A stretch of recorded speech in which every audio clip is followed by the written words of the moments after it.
Dave, congratulations on your induction into the UCLA Hall of Fame. What does that honor mean to you? Thank you, Alanna. It's a huge honor to be going in with 8 other former Bruins. Obviously, that university, those sports teams just have had so many great athletes, great men, women, and to be recognized, certainly humbling. I'm excited for myself, my family, and it's something that no one can take away. So I'm proud to be a Bruin and to be recognized again, Alanna. It's pretty special. I would imagine there was no actual ceremony in light of everything going on. Does that come at a different time? I think that the plan is they're hopeful that we can do something later. Obviously, they kind of announced it through Twitter, but I think the ceremony, we're hopeful that we can get something done in the future. Okay. Kike had mentioned, and I had heard this also about a week ago, that umpires may be traveling with you guys just to limit the amount of contact they have with the outside world. Have you heard that as well, and what's your opinion on that?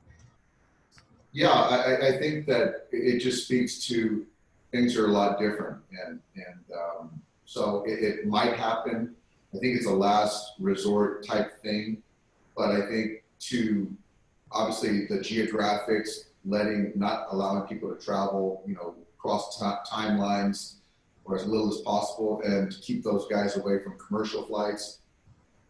So that might call for those guys, the umpires, to travel with certain teams on a private flight. So I think for us, whatever's best for them, their health, our health, to protect the game, makes sense, is fine.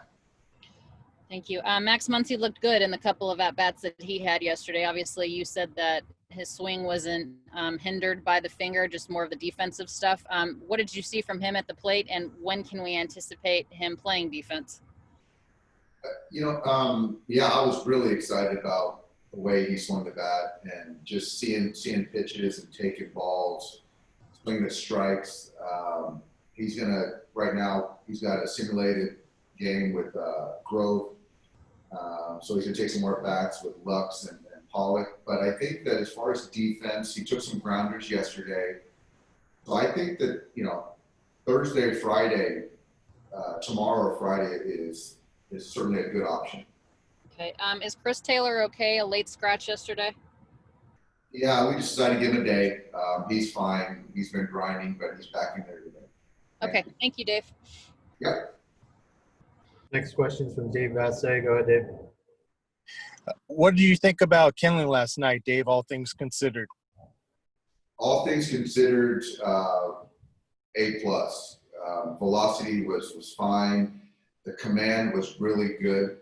His delivery, repeated his delivery. The two-seamer, the cutter, backdoor to the lefty. That sequence to Corey was really impressive. Got Cody to pop up. I thought his command was really good. Did you ever think you'd be in the UCLA Hall of Fame? No, I didn't, Dave. You talk about so many great athletes across every single sport, and Olympians and world champions. So to see myself, in that elite group, I never thought I'd see the day. Thank you. Next question is from Michael Duarte. Go ahead, Michael. Hey, Doc, can you hear me? Yes, sir. First of all, as a Trojan, you know how I feel about the Bruins, but I tip my cap to you. Congratulations. Thank you, Michael. So my question for you, obviously we're seeing everything he's doing out there in left field. You said a couple days ago that he wasn't going to be playing. His playing career as a Dodger was over. But with A.J. Pollock back in your full roster there, are we going to see more of him, or are we going to see him at bat at all during these next inter-squad games you got coming up? Yeah, you know what? There was a kind of a late changes to the roster, so I kind of ambushed him with another start, and he ended up proving to make a difference in the game. So I think, Michael, to be quite honest, man, we're getting close to opening day, and with our pitchers, there just doesn't seem to be a whole lot of upside for a major league pitcher taking on a clubhouse guy. So a whole lot of confidence too, man. So I don't know. Well, he's making highlight catches out there. Thanks, Doc. Appreciate it. Yeah. Next question's from Bill Plunkett. Go ahead, Bill. Hey, Dave. Hi, So- Bill. It sounds like you're going to be using the pumped-in crowd noise tonight. Is it the noise MLB is providing to teams, or do you have a homegrown sound mix? I think it's a service or a company that MLB teams are sort of individually making the decision on. There's a couple out there, and I think that we have the autonomy to make our own decision. So we'll see. I don't know if we've heard this company yet. There was some testing a few weeks ago, but it's going to be, it'll be interesting to see how it sounds and how the players react. How necessary do you think this is? I mean, it sounds like MLB is encouraging teams to make the noise available, and you won't be able to hear things from the dugout and stuff like that. Well, I think it's necessary in the sense that it's closer to reality, albeit they're not fans really there. I mean, we've got cutouts of fans that are going to be in the stands this year. So to pipe in some chatter, the buzz, cheers, obviously, on nice plays. I've already seen players have their walk-up music. So at least to kind of make it as normal as possible for the guys, I think it's helpful. Thanks. Next question is from Jorge Castillo. Go ahead, Jorge.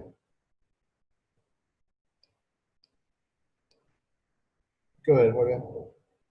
Hey, Dave. Is Julio still scheduled to pitch 3 or 4 innings tonight? Yes. All right. And just with that, how big a year is this for not just for him, but for you guys, as seeing him as a viable big league starter who can stay on the field for the future?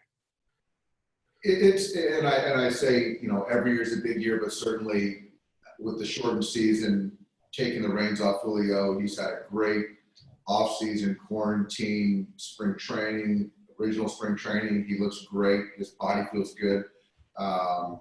He's starting the season as a starter. That's how we see him. So just for him to have the clarity to then now go out there and perform and execute pitches, I think is a good thing.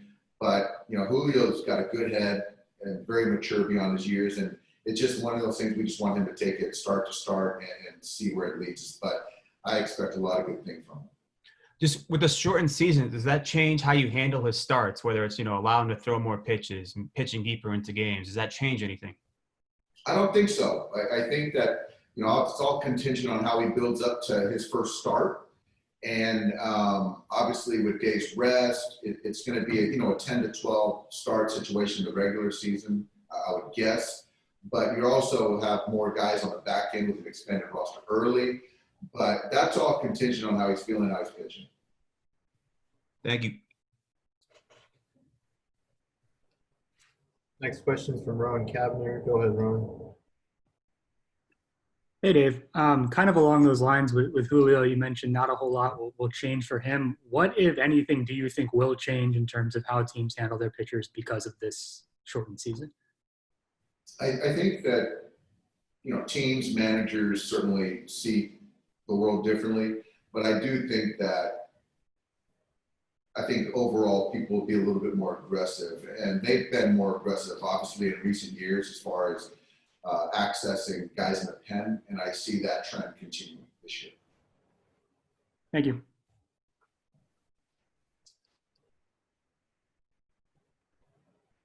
That's it. Thank you, Dave. Thanks, everybody. Thanks, guys.